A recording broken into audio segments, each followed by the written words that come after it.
नमस्कार। रक्षाबंधन के पावन त्योहार पर मैं ऋतु वासनिक आप सभी को केसरी उजाला न्यूज की ओर से हार्दिक शुभकामनाएं देती हूँ।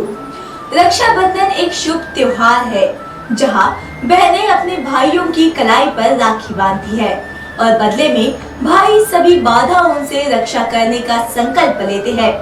रक्षाबंधन का त्योहार भाइयों और बहनों के बीच कर्तव्य के प्रतीक के रूप में मनाया जाता है।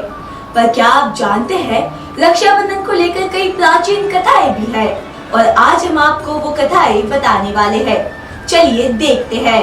रक्षाबंधन की ये कहानी जुड़ी है राजा बलि से और लक्ष्मी माँ से।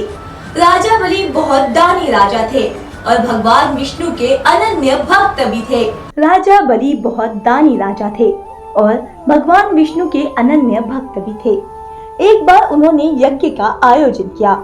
इसी दौरान उनकी परीक्षा लेने के लिए भगवान विष्णु वामन अवतार लेकर आए और दान में राजा बलि से 3 पग भूमि देने के लिए कहा, लेकिन उन्होंने 2 पग में ही पूरी पृथ्वी और आकाश नाप लिया।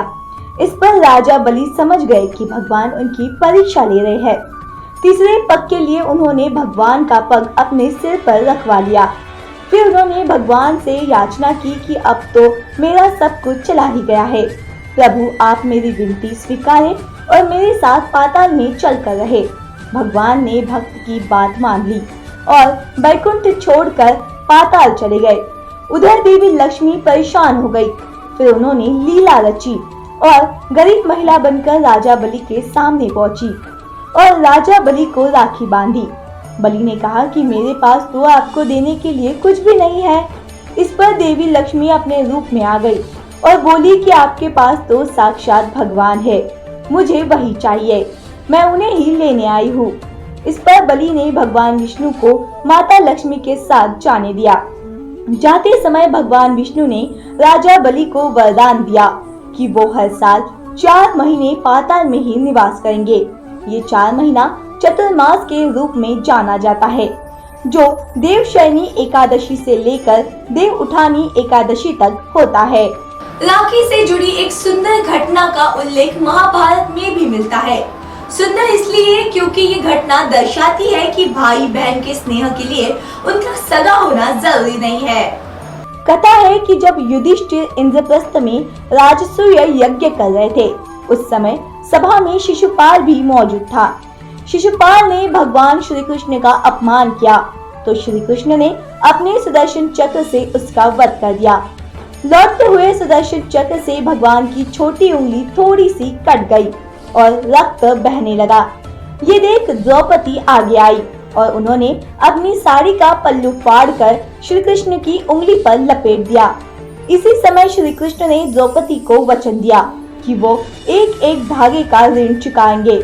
इसके बाद जब कौरवों ने द्रौपदी का चीर हरण करने का प्रयास किया तो श्री कृष्ण ने चीर बढ़ाकर द्रौपदी के चीर की लाज रखी। कहते हैं जिस दिन द्रौपदी ने श्री कृष्ण की कलाई में साड़ी का पल्लू बांधा था, वो श्रावण पूर्णिमा का दिन था। राखी की एक अन्य कथा है कि पांडवों को महाभारत का युद्ध जिताने के लिए भी राखी यानी रक्षा सूत्र बांधा गया था। युद्ध में भी रक्षा सूत्र का बड़ा योगदान था। महाभारत युद्ध के दौरान युधिष्ठिर ने भगवान कृष्ण से पूछा कि हे कान्हा, मैं कैसे सभी संकटों से पार पा सकता हूँ, मुझे कोई उपाय बतलाए। तब श्री कृष्ण ने युधिष्ठिर से कहा कि वो अपने सभी सैनिकों को रक्षा सूत्र बांधे, इससे उनकी विजय सुनिश्चित होगी।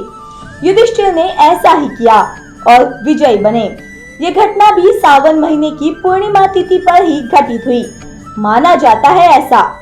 तब से इस दिन पवित्र रक्षा सूत्र बांधा जाता है, इसीलिए सैनिकों को भी इसी दिन राखी बांधी जाती है। भविष्य पुराण में भी राखी का जिक्र किया गया है। इंद्राणी शची ने भी देवराज इंद्र की रक्षा के लिए राखी बांधी थी।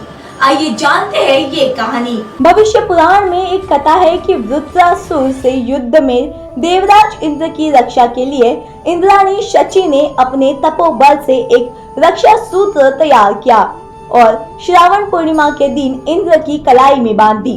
इस रक्षा सूत्र ने देवराज की रक्षा की और वो युद्ध में विजयी हुए। ये घटना भी सतयुग में हुई थी। राखी की एक कहानी सिकंदर से भी जुड़ी है। चलिए देखते हैं ये कहानी। सिकंदर पूरे विश्व को फतेह करने निकला और भारत आ पहुंचा। यह उसका सामना भारतीय राजा पुरु से हुआ।